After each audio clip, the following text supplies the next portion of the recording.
Hello everyone, welcome to our pathways academy. আজকে আমি তোমাদেরকে ক্লাস 9-এর ফার্স্ট চ্যাপ্টার, ভৌত বিজ্ঞানের ফার্স্ট চ্যাপ্টার কি আছে না মেজারমেন্ট, এই চ্যাপ্টারটি পড়াবো। তোমরা সবাই নিশ্চয়ই ভালোই আছো আশা করছি। চলো তাহলে আজকের ক্লাসটা আমরা শুরু করি, ঠিক আছে? দেখো, মেজারমেন্ট চ্যাপ্টারের মানেটা কি? মেজারমেন্ট মানে হচ্ছে পরিমাপ। পরিমাপ যে কোনো বিষয়ের আমাদেরকে কি করতে হয়, যে কোনো বিষয়বস্তু আমাদেরকে পরিমাপ করতে হয়, তাই তো? কিছু আমরা, যেমন ধরো গোটা দিনে কতটা জল খাওয়া ভালো, সবাই বলে 3 লিটার 4 লিটারের কাছাকাছি জল খাওয়া ভালো। যদিও এটা মানুষের ওজনের উপর নির্ভর করে, কিন্তু তাও এইরকম তো বলা হয়, তাই না? তো এই যে জল কতটা খাবো সেটাও আমাদেরকে পরিমাপ করে বলে দেওয়া হচ্ছে, তাই তো? যে কোনো একটা 3 লিটার 2 লিটার 3 লিটার এরকম করে জল কতটা খাবো সেটাও আমাদেরকে পরিমাপ বলে দেওয়া হচ্ছে। তো সব বিষয়ে পরিমাপটা কিন্তু আমাদের দরকার, মেজারমেন্ট সব কিছুরই করতে হয়, তাই তো? তাই বলে সবকিছুর বলতে আবার যে সবকিছুরই মেজারমেন্ট করতে হয় তা কিন্তু না। যেমন ধরো বলা হলো যে হচ্ছে আমি কোনো একটা সাবজেক্ট ভীষণ পড়তে ভালোবাসি, সাবজেক্টটা আমার ভীষণ ফেভারিট। তো এই সাবজেক্টটা আমার কতটা ফেভারিট সেটা কি আমি পরিমাপ করে বলতে পারবো? কি বলবো? আমি বলবো এতটা ফেভারিট, অনেকটা ফেভারিট, আমি জাস্ট এইভাবে বলতে পারবো, কিন্তু ঠিক কতটা সেটা তো আমি পরিমাপ করে বলতে পারবো না, তাই তো? তাই এটা বলা ভুল হবে যে সব কিছুরই পরিমাপ দরকার, কিন্তু পরিমাপ দরকার, তাই তো? চলো, পরিমাপে আমরা সবার আগে দেখে নেব কি ভৌত রাশি। ভৌত রাশি কাকে বলে? পরিমাপের উপযোগী যে কোনো প্রাকৃতিক বিষয়কে কি বলা হয়? প্রাকৃতিক রাশি বা ভৌত রাশি। পরিমাপের উপযোগী যেই রাশিগুলিকে পরিমাপ করা যায় সেইগুলিকেই বলা হয় কি না ভৌত রাশি। ভৌত রাশির মধ্যে কি কি আছে দেখো, দৈর্ঘ্য, ভর, সময়, ক্ষেত্রফল, ঘনত্ব, বেগ, তারপরে আর কি আছে দেখো, ত্বরণ, বল, কার্য, চাপ ইত্যাদি সবই ভৌত রাশি। কিন্তু হচ্ছে তোমাদেরকে আমি যদি বলি যে আচ্ছা জলটা কি ভৌত রাশি, তখন তোমরা কি বলবে? যে তোমরা বলবে যে হ্যাঁ জলটা তো মনে হয় ভৌত রাশি, কেননা ওই যে একটু আগেই ম্যাম বললেন যে হচ্ছে জলটা আমরা 2 লিটার খাবো না 3 লিটার খাবো, একটা লিটার দিয়ে আমরা পরিমাপ করছি, তাই তো? একক দিয়ে একটা পরিমাপ করছি। না, দেখো জলটা যখন আমরা কোনো পাত্রে রাখছি তার ঘনত্বটাকে আমরা পরিমাপ করতে পারবো, তার ভরটাকে আমরা পরিমাপ করতে পারবো, আয়তনটাকে। কিন্তু জল, শুধু যে জল সেটা কি আমরা বলতে পারবো যে হচ্ছে এটা কতটা? জল তো জল, এটাকে আমরা বলবো জল, তারপরে হচ্ছে দুধ, লোহা, তামা ইত্যাদি সব হচ্ছে ভৌত বস্তু, এইগুলিরই পরিমাপ করা হয়, তাই তো? এইগুলোরই রাশি দিয়ে জল, তারপরে লোহা, কাঠ, সমস্ত ভৌত বস্তুগুলিকে ভৌত রাশি দিয়ে পরিমাপ করা হয়। বুঝতে পেরেছো? আশা করছি ভৌত রাশির বিষয়টা তোমাদের ক্লিয়ার হয়েছে। যে কোনো পরিমাপের উপযোগী বস্তুকেই বলা হয় ভৌত রাশি। এই ধরনের কোয়েশ্চেন কিন্তু আসে পরীক্ষাতে যে দুধ ভৌত রাশি না ভৌত রাশি নয় কি? তখন তোমাদেরকে অবভিয়াসলি বলতে হবে যে না, দুধ ভৌত রাশি নয়। এরপরে আমরা চলে আসছি দেখো ভৌত রাশির শ্রেণী বিভাগে। মান ও অভিমুখের ধারণার ওপর নির্ভর করে ভৌত রাশিকে দুটি মূল শ্রেণীতে ভাগ করা যায়। মান ও অভিমুখ। মান ও অভিমুখ মানে মানটাও যেমন থাকবে, তার সাথে রাশিটি ঠিক কোন মানে দিক এইটাও থাকবে। তো এই দুটোর উপর, মান এবং দিক দুটোর উপর নির্ভর করে ভৌত রাশিকে দুটি রাশিতে ভাগ করা যায়। কি না, দেখো, স্কেলার রাশি আর আরেকটা কি, ভেক্টর রাশি। স্কেলার রাশি কাকে বলে? যে রাশির শুধুমাত্র মান আছে কিন্তু দিক নেই তাকে বলা হয় স্কেলার রাশি, তাই তো? যে রাশির মান আছে কিন্তু দিক নেই। আচ্ছা, ধরো তোমাকে যদি জিজ্ঞেস করা হয় যে তোমার বয়স কত, ধরে নাও তোমার বয়স 14 কিংবা 15, তখন তুমি কি বলবে? যে হচ্ছে আমার বয়স 14 উত্তর দিকে, আমার বয়স 15 দক্ষিণ দিকে। এটা তো আমরা বলি না। আমরা কেবলমাত্র কি বলি? আমরা কেবলমাত্র বলি যে আমার বয়স সাম একটা নাম্বার 14 কিংবা 15, আমরা এটা বলি, তাই তো? কিংবা আমরা কি বলি যে ধরে নাও চালের ওজন 5 কেজি, উত্তর দিকে চালের ওজন 10 কেজি দক্ষিণ দিকে, এরকম তো বলি না। আমরা শুধু যেটা ওজনটা সেটা বলি, তাই তো? উত্তর দিকে দক্ষিণ দিকে এটা তো কোনো মানেই হয় না। আমি যদি এইভাবে বলি তাহলে তো লোকে বলবে এ বাবা কি বলছে, পাগল হয়ে গেছে, তাই বলবে, তাই তো? কিন্তু তা না। তাই জন্য এখানে কি বলা হচ্ছে, স্কেলার রাশিতে যে রাশি শুধুমাত্র মান আছে কিন্তু দিক নেই, মানে শুধুই মানটা আছে কিন্তু কোনো দিক নেই, কোনো দিক উল্লেখ করা হয় না যেই রাশিতে, তাকে বলা হয় স্কেলার রাশি। যেমন ভর, দেখো ভর বলা হচ্ছে 5 কেজি, 5 কেজি উত্তর দিকে দক্ষিণ দিকে এরকম তো হয় না, পূর্ব দিকে পশ্চিম দিকে, তা তো না। বলা হচ্ছে 5 কেজি মানে 5 কেজি। তাপমাত্রা, এগুলো, তারপরে শক্তি, সব কিছু এখানে মান জানলেই রাশিটি সম্পূর্ণ বোঝা যায়, তাই তো? তার জন্য আবার এক্সট্রা করে দিক জানতে হয় না।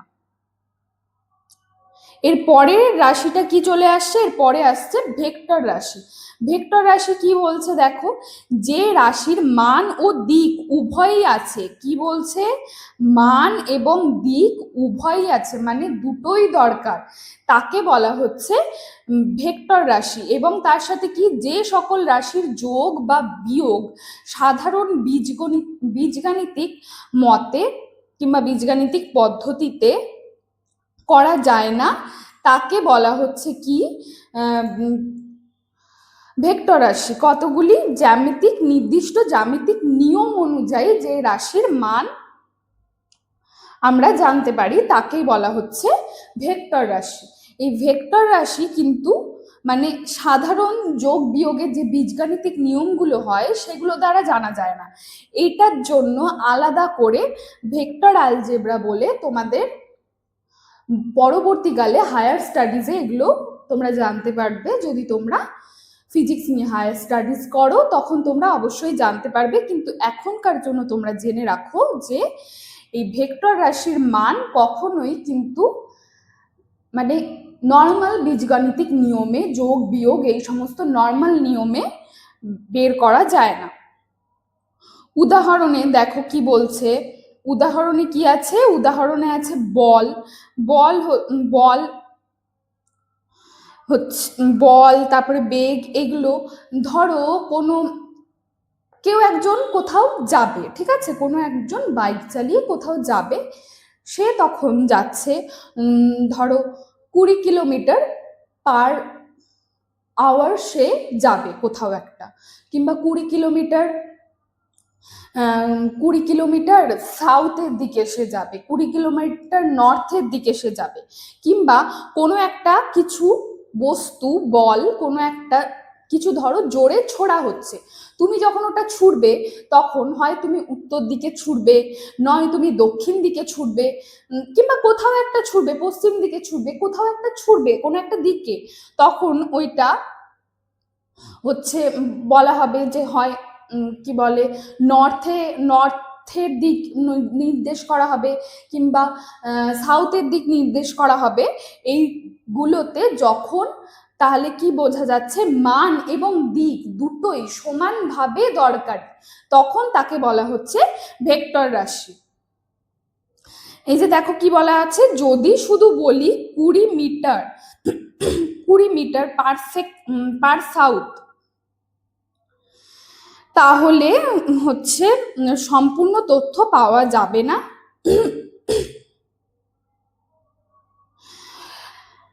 বেগ 20 মিনিট পার সাউথ, তাহলে সম্পূর্ণ তথ্য পাওয়া যাবে না, কোন দিকে যাচ্ছে সেটাও বলতে হবে, তাই তো। 20 মিনিট পার সেকেন্ড যদি বলি সেটা বলা যাবে না, বলতে হবে যে কোন দিকে যাচ্ছে, উত্তর দিকে না দক্ষিণ দিকে, সেটাও আমাদেরকে ক্লিয়ার করে বলতে হবে। তো এটাই হচ্ছে ভেক্টর রাশি। এরপরে দেখো আছে কি ভৌত রাশির একক। কোনো ভৌত রাশি পরিমাপ করার সময় ওই রাশিটির একটি নির্দিষ্ট ও সুবিধাজনক পরিমাণকে প্রমাণ হিসেবে ধরতে হয়, প্রমাণ হিসেবে ধরতে হয়, তাই তো। কোনো একটি ভৌত রাশি পরিমাপ করার সময় ওই রাশিটির একটি নির্দিষ্ট ও সুবিধাজনক পরিমাপকে প্রমাণ হিসেবে ধরতে হয়। তারপরে প্রদত্ত রাশিটির পরিমাপ ওই প্রমাণ মাপের কত গুণ বা অংশ তা মাপা হয়, এই নির্দিষ্ট প্রমাণ মানকেই ভৌত রাশিটির একক বলা হয়। কোনো একটি মানে পরিমাণকে প্রমাণ হিসেবে ধরতে হয়, তাই তো। যেমন ধরো মিটার সেকেন্ড, এগুলো হচ্ছে একক, এগুলোকে প্রমাণ হিসেবে ধরতে হয়। ধরার ফলে যে মানটা বের হয় সেই মানকেই বলা হচ্ছে ভৌত রাশি একক। এককের প্রয়োজনীয়তা কি, চলো আমরা দেখে নিই। প্রত্যেক ভৌত রাশির পরিমাপের জন্য একক অবশ্যই প্রয়োজন। একক সত্যি করেই প্রয়োজন। ধরো তুমি কোথাও একটা গেলে, তুমি কোনো একটা দোকানে গেলে, তুমি বললে 5 আলু দাও, 5 আলু দাও, 5 আলুতে কি বোঝাবে? দোকানদারটি তো তখন বলবে, এই 5 আলু কি বলছিস, তুই জানিস না কি বলে?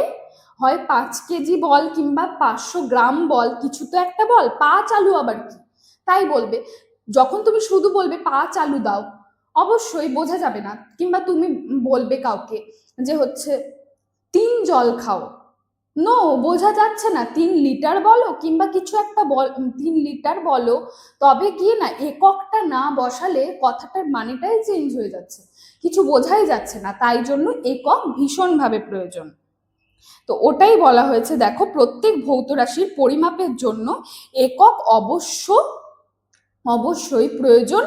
একক ছাড়া পরিমাপ অর্থহীন, একক ছাড়া পরিমাপ অর্থহীন, যেটা আমি বললাম।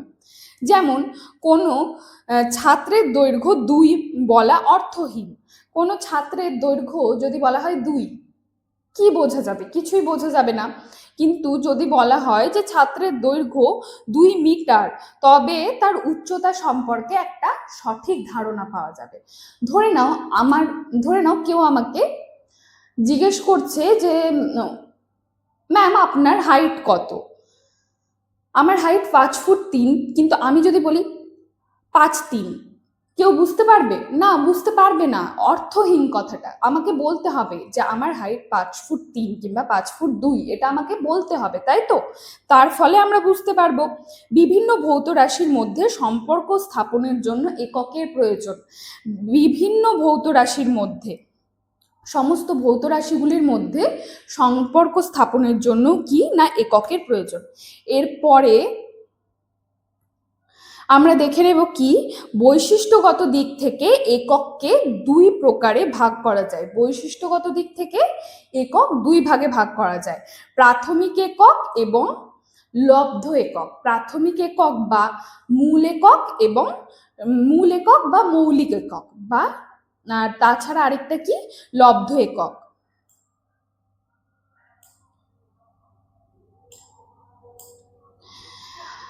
প্রাথমিক বা মূল একক কাকে বলে চলো দেখে নিই। যে ভৌত রাশিগুলির একক পরস্পরের ওপর নির্ভরশীল নয় এবং যাদের একক থেকে অন্যান্য সমস্ত ভৌত রাশির একক গঠন করা যায়, তাদেরকে প্রাথমিক একক বলা হয়। যে ভৌত রাশির এককগুলি মানে পরস্পরের ওপর নির্ভরশীল নয়, মানে নিজেই তার একটা মানে স্বনির্ভর, তার একটা সত্তা আছে, তাকে কারোর উপর নির্ভর করতে হবে না, অন্যান্য রাশির ওপর, ভৌত রাশির ওপর তাকে নির্ভর করতে হবে না, কিন্তু তার দ্বারা মানে যেই রাশিটার দ্বারা অন্যান্য ভৌত রাশির এককগুলি গঠন করা সম্ভব তাকে বলা হচ্ছে কি প্রাথমিক বা মূল একক। প্রাথমিক এককের চলো আমরা দেখে নিই কি কি আছে, উদাহরণগুলো কি কি আছে চলো আমরা দেখে নিই। দৈর্ঘ্য, ভর, সময় তিনটি ভৌত রাশির একক হলো মূল একক। দৈর্ঘ্য মানে এটা দৈর্ঘ্যর একটাই একক মিটার, মানে একক একটাই না, দৈর্ঘ্যর একক, যেমন এটাকে আমরা আলাদা করে আমরা একে কোথাও মানে এর কারোর উপর নির্ভর নেই না, এর নিজেরই একটা এর সত্তা আছে, যেমন মিটার, তারপরে মিলিমিটার, হ্যাঁ এই সমস্ত আছে, ঠিক আছে। ভর, তারপর সময়, সবকিছুরই নিজস্ব সত্তা আছে, টাইমেরও নিজস্ব সত্তা আছে, তাই জন্য এই তিনটি হচ্ছে মূল একক। এরপরে কি আছে, লব্ধ একক, সমজাতীয় বা ভিন্ন জাতীয় এক বা একাধিক মূল এককের সাহায্যে যে সমস্ত ভৌত রাশির একক গঠন করা হয় সেই এককগুলিকে লব্ধ একক বলে। সমজাতীয় বা ভিন্ন জাতীয় এক বা একাধিক মূল এককের সাহায্যে যে সমস্ত এককগুলি গঠন করা হয়, মানে যে সমস্ত ভৌত রাশির একক মূল এককের ওপর নির্ভরশীল তাকে কি বলা হয়, লব্ধ একক। লব্ধ এককের উদাহরণ কি, ক্ষেত্রফলের একক দুটি দৈর্ঘ্যের একক দ্বারা গঠিত হয়, মানে তারপরে ক্ষেত্রফল তৈরি হয়, তাই তো, তারপরে ক্ষেত্রফল লব্ধ একক তৈরি হয়, মানে দৈর্ঘ্য ইন্টু দৈর্ঘ্য ইকুয়াল টু ক্ষেত্রফল, মানে নিজে থেকে তো ক্ষেত্রফলের কোনো সত্তা নেই, দৈর্ঘ্যকে দিয়ে ক্ষেত্রফল তৈরি হচ্ছে, দৈর্ঘ্য ইন্টু দৈর্ঘ্য ইকুয়াল টু ক্ষেত্রফল, যেমন meter into meter equal to ক্ষেত্রফল মিটার স্কোয়ার, তাহলে বুঝতে পেরেছো। তারপরে হচ্ছে দেখো কি আছে, একক পদ্ধতির প্রকারভেদ। একক পদ্ধতির আবার প্রকারভেদ আছে, কি কি প্রকারভেদ, 4টি প্রকারভেদ আছে, দেখো কি কি আছে তাহলে, সিজিএস আছে, এপিএস আছে, এমকেএস আর এসআই। সিজিএসটা হচ্ছে ম্যাট্রিক পদ্ধতি, এপিএসটা ব্রিটিশ পদ্ধতি, এমকেএস আছে, আর এসআই হচ্ছে আন্তর্জাতিক পদ্ধতি। আন্তর্জাতিক পদ্ধতি বলতে এসআই হলো এমন একটা পদ্ধতি যার দ্বারা মানে বিশ্বের বিভিন্ন দেশ, সব দেশগুলি এই একটাই পদ্ধতি মানবে, এসআই পদ্ধতি। এই পদ্ধতিতে সব দেশের একক একটাই হবে, একই হবে। যেমন ধরো আমাদের দেশে যেমন আমরা দৈর্ঘ্যকে মিটার দিয়ে আমরা পরিমাপ করছি, মিটার এককটা আমরা দৈর্ঘ্যের জন্য রাখছি, তেমন অন্যান্য দেশেও দৈর্ঘ্যকে মিটার দিয়েই পরিমাপ করা হবে, তাই তো। অন্যান্য দেশে এটার আবার আলাদা কোনো অন্য নিয়ম থাকবে না, আমাদের এখানে যেমন নিয়ম আছে অন্যান্য দেশেও সেম নিয়মই থাকবে, এইটা হচ্ছে এসআই পদ্ধতি। আর এই পদ্ধতিগুলো, এই এককগুলো কারা বানিয়েছেন, বিজ্ঞানীরা বানিয়েছেন, তাই তো। তারপরে চলে আসছি, দেখো এই যে সিজিএস এর রাশিগুলো কি, দৈর্ঘ্য, ভর, সময়, একক কি কি আছে, সেন্টিমিটার, গ্রাম, সেকেন্ড। তারপরে এফপিএস এ কি কি আছে, দেখো দৈর্ঘ্য, তারপরে ভর, সময় একই, কিন্তু এটাতে আবার একক আলাদা আলাদা। দৈর্ঘ্যের একক ধরা হচ্ছে ফুটকে, তারপরে ভর পাউন্ড দিয়ে, আর সময় ধরা হচ্ছে সেকেন্ড দিয়ে, তাই তো। আর চিহ্ন তো তোমরা সবাই জানোই, তাও চিহ্নগুলো দেওয়া আছে, তোমরা অবশ্যই দেখে নেবে। এরপরে কি আছে দেখো, এমকেএসও তাই, দৈর্ঘ্য, ভর, সময়, কিন্তু এক সেকেন্ড,